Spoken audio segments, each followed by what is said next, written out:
Let's recall the implementation of our rectangle class. Here is the UML diagram for it. It has three private attributes: color, width, and height. It has a noargs constructor, a parameterized constructor, getter setters, and area, perimeter, and draw. And here is the actual implementation for it. So I now added a new attribute called color, which is of enum type. The private attributes width and height, a noargs constructor where I set the width and height to be 1, a parameterized constructor where that takes width and height. I'm assuming that all rectangles have a color of red by default. You've got the setters and getters, the area, perimeter, and draw. Let's now extend our application by adding a new shape, a square. Here is the UML diagram. The square has a color and a width attribute. It's got a noargs constructor, a parameterized constructor, getter setters, and area, perimeter, and draw. And here is the actual code that implements the square class. These are the two attributes, color and width, a noargs constructor where I set the width to be 1, a parameterized constructor that takes width. I'm assuming that all squares have a color of blue by default, getter setters, area, perimeter, and draw.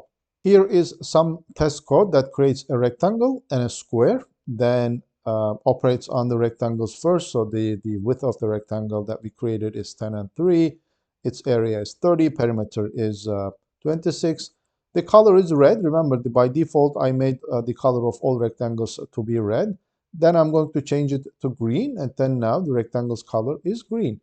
And I'm going to print it on the screen. So let's operate now on the square. So we get the width. The width of the square that we created was 5.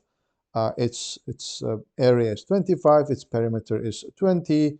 And now, by default, remember the color of all squares were blue, and then I change it to red, and I'm printed on the screen.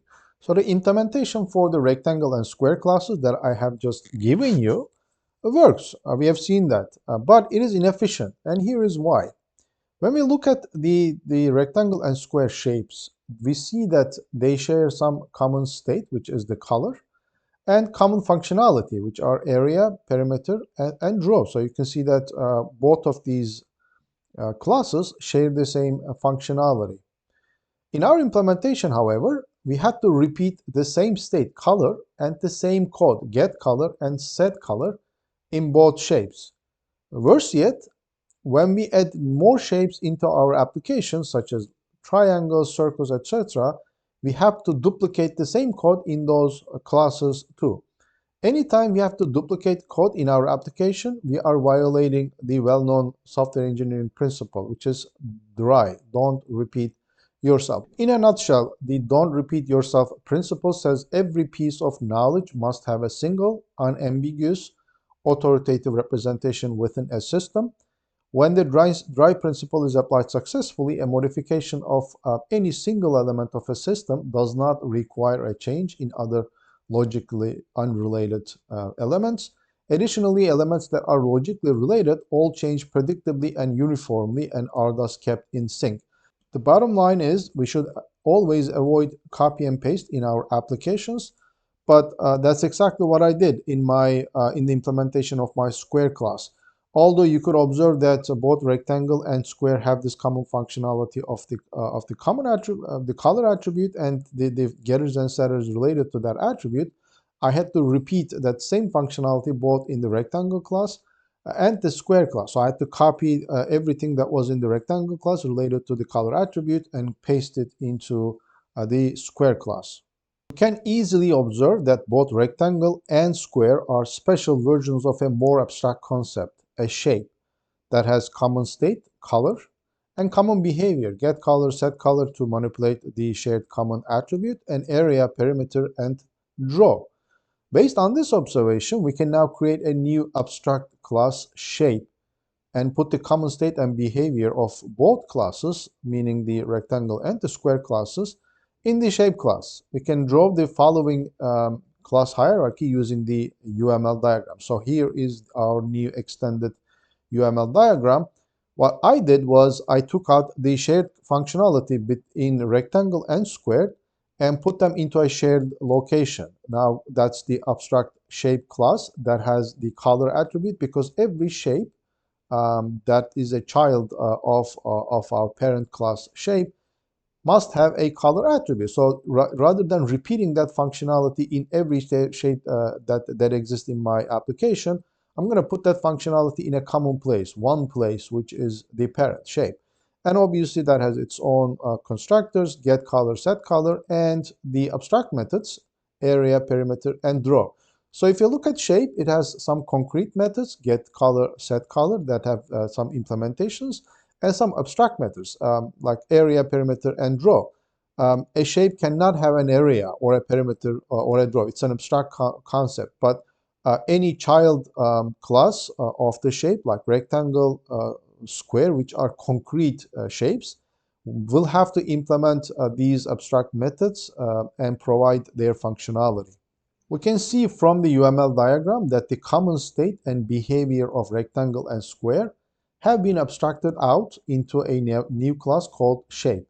This inheritance hierarchy is called an is-a relationship. Rectangle is a shape, square is a shape. And later on, if we add more shapes like triangle, triangle is also a shape. Circle is a shape.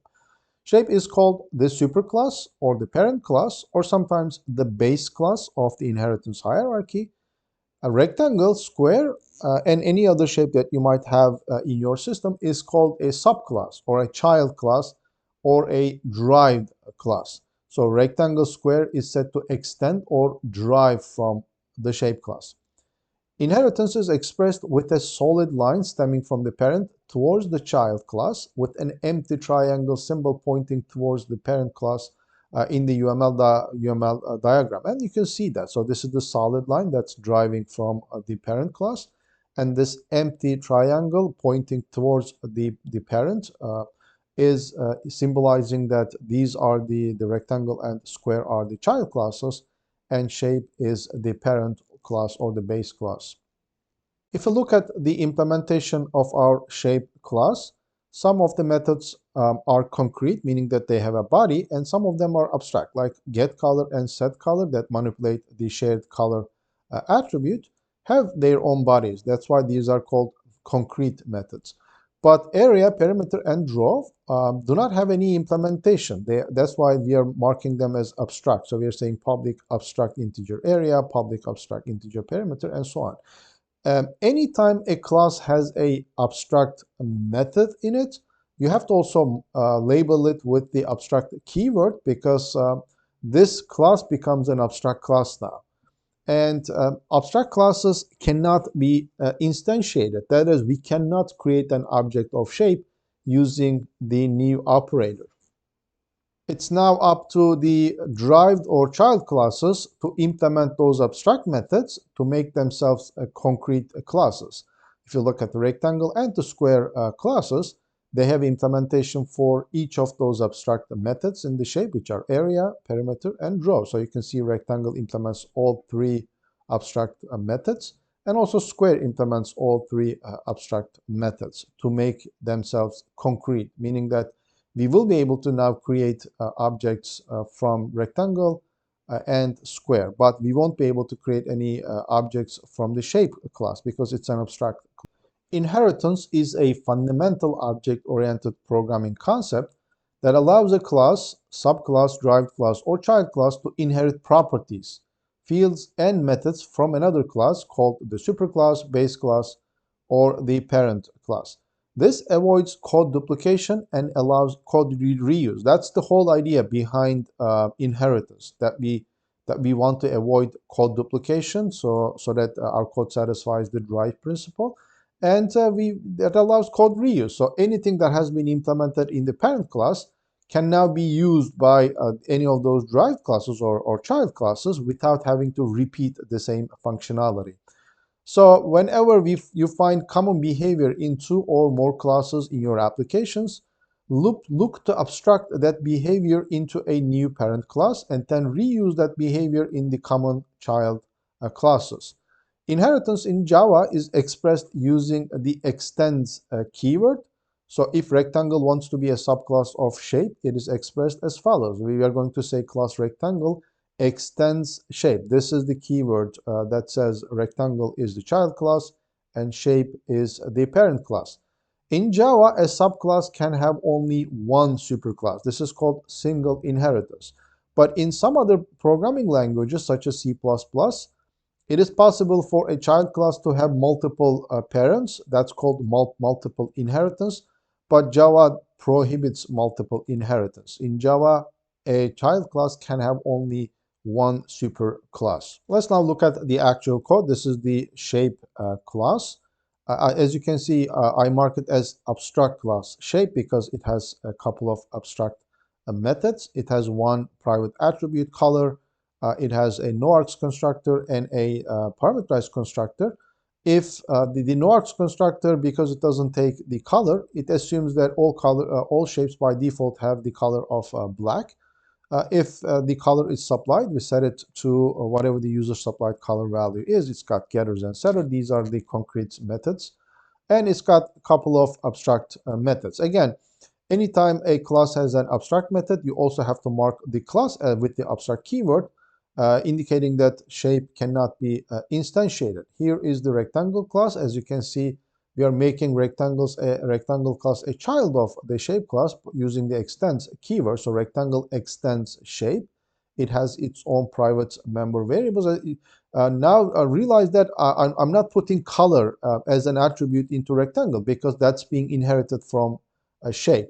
And it's got its own noargs constructor, the parameterized constructor, the copy constructor, getters and setters for width, and also the implementation for area, perimeter, and row.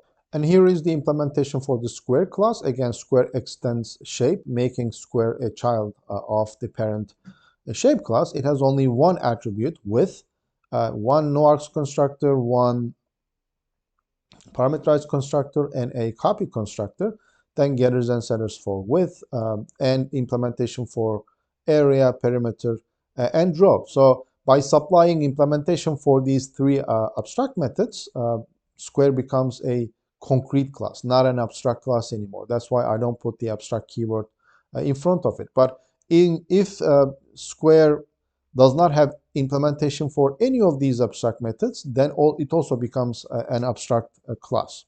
And here is the test code, the app.java, that creates one rectangle, one square object, operates on the rectangle first. We know that by default, a rectangle's color is red. I'm going to change it to green, and now the rectangle's color is green. Let's draw it on the screen. Let's now operate on the square. So the width of the square is 5, perimeter, area, and its color by default is blue, and we are going to change it to red and draw it on the screen. So it's the same code, the same test code that we have seen with the previous implementation. So nothing has changed, but this is a much better implementation in the sense that the common functionality between rectangle and square, which is the color and the methods that operate on the color attribute, have now been carried out to a common place, which is the shape class. And just to show you that shape is an abstract class and you cannot instantiate objects of shape, if you try to do this, like create a shape object, the compiler is going to immediately tell you that it's not possible to instantiate objects from the shape class because it is an abstract